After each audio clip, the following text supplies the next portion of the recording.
Hi guys, I'm just going to follow up yesterday's video with a quick follow up that I was thinking a few things that I wanted to say last time, but I didn't get a chance to or didn't think of it. Sorry if the wind is annoying. I know it was caused a bit of an annoyance yesterday at different points in the video. Sometimes you're making a video and you have sort of your main reason why you want to make the video, and you're not sure that you actually got that point across. So I guess in a way, like doing this series on, relationships and so on, love and sex and all that stuff, and beginning with Jane Austen, I wanted, the point was in the sense that I think people idealize the past and say, okay, well, we see what's going wrong today in their world today, and we got to get back to old-fashioned values of courtship and all that stuff. Like Christians will talk a lot about that, and they'll say, back in the old days there was courtship and there was this and that, and it was more respectful and all that. But the thing that I wanted to get across yesterday was that has its own problems too. And if you're looking at, so what are the values you're trying to inculcate or and in this sense, well, Christian values, of course, include, the number one mentioned thing, of course, which is purity, and the opposite of that, the opposite of the vice of purity is, of course, lust or impurity.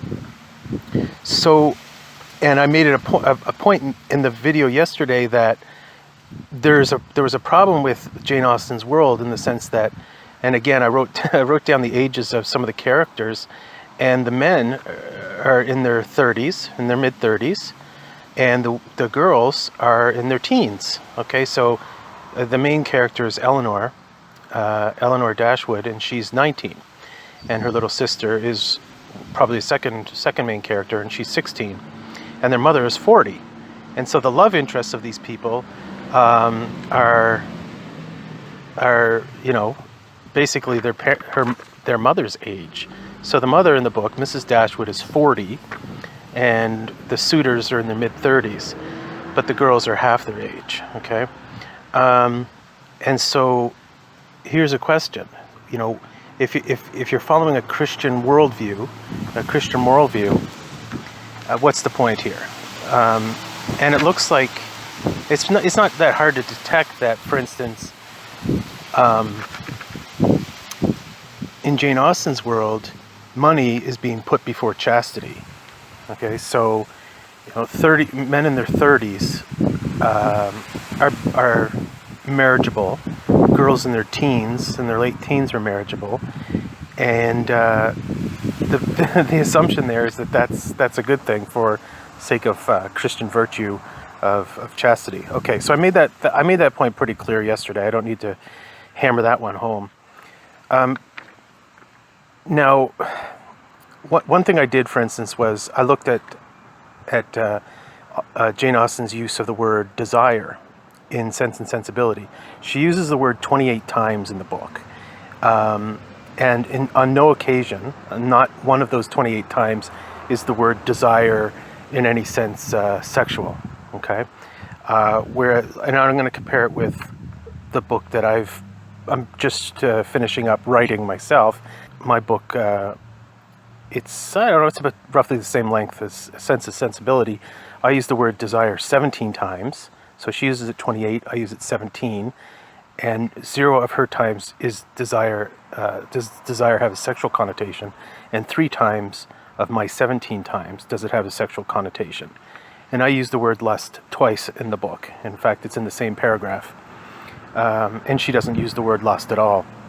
Now that's obvious that she wouldn't be able to, her culture, her society wouldn't have tolerated her to use that kind of language, the word lust. Whereas me using the word lust is basically not all that remarkable. Okay, in a novel written in the early 21st century.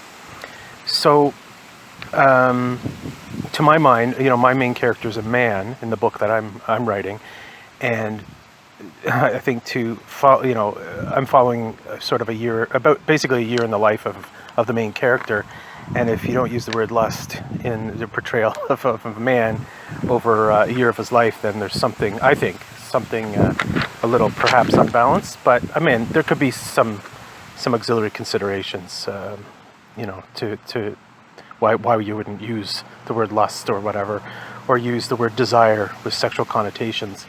But I think it's pretty unnatural. It's not a realistic portrayal of manhood to ignore that side of things. I did a bit of research this morning, and I looked at a YouTuber who seems to have a great deal of love for Jane Austen. Her YouTube channel is called Books and Things. So I'll put her links in the description to this video, and I recommend you checking her out. I looked at two of her videos. One is called 10 Reasons Why I Love Jane Austen, and the other that she made that video in 2019. And her other video that I looked at is called Is It Sad That Jane Austen Never Got Married?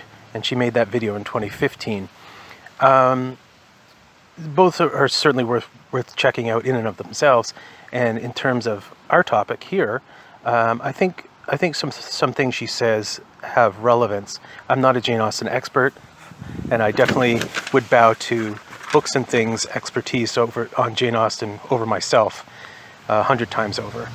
So, of her 10 reasons why she loves Jane Austen, I think a few of them do hit on our topic. One of them, she mentions her third reason is social commentary, and her fourth is that she's a wonderful love story, writer of love stories. Her fifth reason was psychological insight. Her ninth reason was emotional depth. And her 10th reason is connection to her. She knows a lot about Jane Austen's life and so on.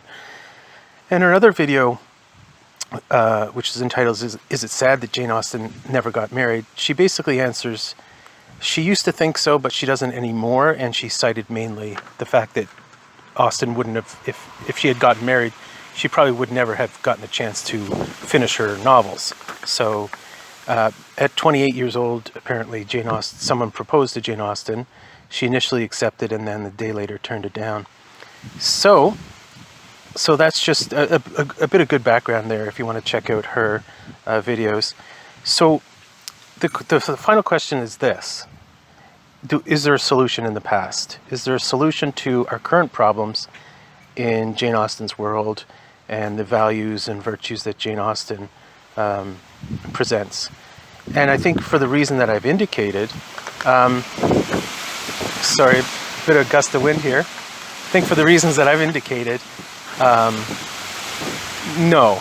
I mean, for as much as the gentility of the culture, you know, no one used bad words and so on. And it was funny. I looked at the comments on Books and Things videos, and one person wrote that they like Jane Austen because she doesn't talk about sex and drugs and whatever, rock and roll.